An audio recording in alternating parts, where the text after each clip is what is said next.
আসসালামু আলাইকুম। আশা করছি সবাই ভালো আছেন। আলহামদুলিল্লাহ আমরা বেশ ভালো আছি। এই তো দেখতেই পাচ্ছেন রান্নাবান্না শুরু করে দিয়েছি। তবে এই রান্নাগুলো কিন্তু আজকে দিনের বেলা করছি না, গতকাল রাতেই করে রেখে দিয়েছিলাম। কেননা বাসার গ্যাসের অবস্থা খুবই খারাপ। গরু মাংস খেতে হলে রাত্রেই রান্না করে রাখতে হয়, তা না হলে আর খাওয়া সম্ভব না। কেননা একেবারেই গ্যাস থাকে না।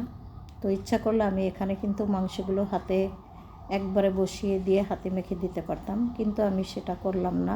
ওই একই কথা, সব কিছু একসাথে দিয়ে তারপরে কিন্তু আমি মাংস দিয়ে দিয়েছি। আর সেই সাথে হলো খুবচন দিয়ে একটু উল্টে পাল্টে নাড়াচাড়া করে দিয়ে এখন হলো মাংসটা আমি ঢেকে দেব। তারপরে আমি অফ ক্যামেরাতে বিভিন্ন রকমের কাজকর্ম করে নেব। কেননা একসাথে যদি দুই কাজ করতে চাই তাহলে আর কোনো কাজই হবে না। সেই হিসাবে আমি কিন্তু এখন ক্যামেরাটা অফ করে দেব।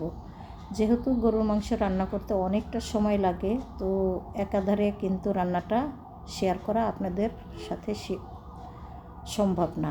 যাই হোক, এই যে দেখতেই পাচ্ছেন আমি বিভিন্ন রকমের কাজকর্ম সেরে তারপরে চলে আসলাম আবার রান্নাঘরে। মাংস কিন্তু অলরেডি আমার রান্না করা হয়ে গেছে, তবে কয়েকবার উল্টাপাল্টা করে কষিয়ে নিয়েছি এবং ঝোলের জন্য পানি দিয়েছি। এখন অলমোস্ট রান্নাটা কিন্তু আমার ডান হয়ে গেছে। এখন আমি নামিয়ে নেব। তো কেমন হলো গরুর মাংস রান্না করা কমেন্টস করে জানিয়েন। কালারটা দেখলেই বুঝতে পারছেন কী অবস্থা।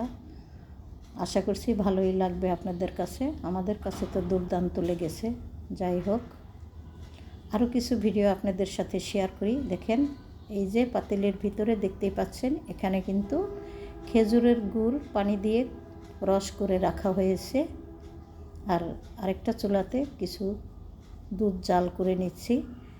আজকে আমি শীতের পিঠা তৈরি করব। তো পিঠাগুলো যদি হাতে বানিয়ে নিতে পারতাম তাহলে হয়তো আরও বেশি ভালো লাগতো, কিন্তু আমি আসলে হাতে পিঠা তৈরি করতে পারি না। সে কারণে পিঠাগুলো কিনে এনেছি আর রস ঘরে তৈরি করে নিলাম। এখন শুধুমাত্র পিঠাগুলো ভিজিয়ে দিয়েছি।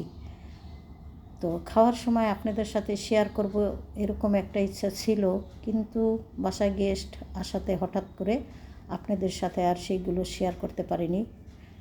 কেননা সবার সামনে কিন্তু ক্যামেরা ধরা একেবারেই সম্ভব না, আর সবাই কিন্তু ক্যামেরার সামনে আসতে অভ্যস্ত না।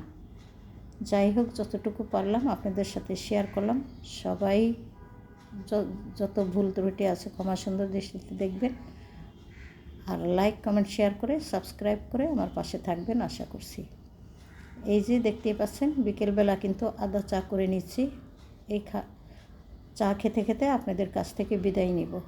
তো কয়েকজনকে দিয়ে আসলাম, কেননা একজন এক জায়গায় বসা আছে, সেইভাবেই চা পরিবেশন করে দিলাম। সবাই ভালো থাকবেন, সুস্থ থাকবেন। আল্লাহ হাফেজ। আসসালামু আলাইকুম।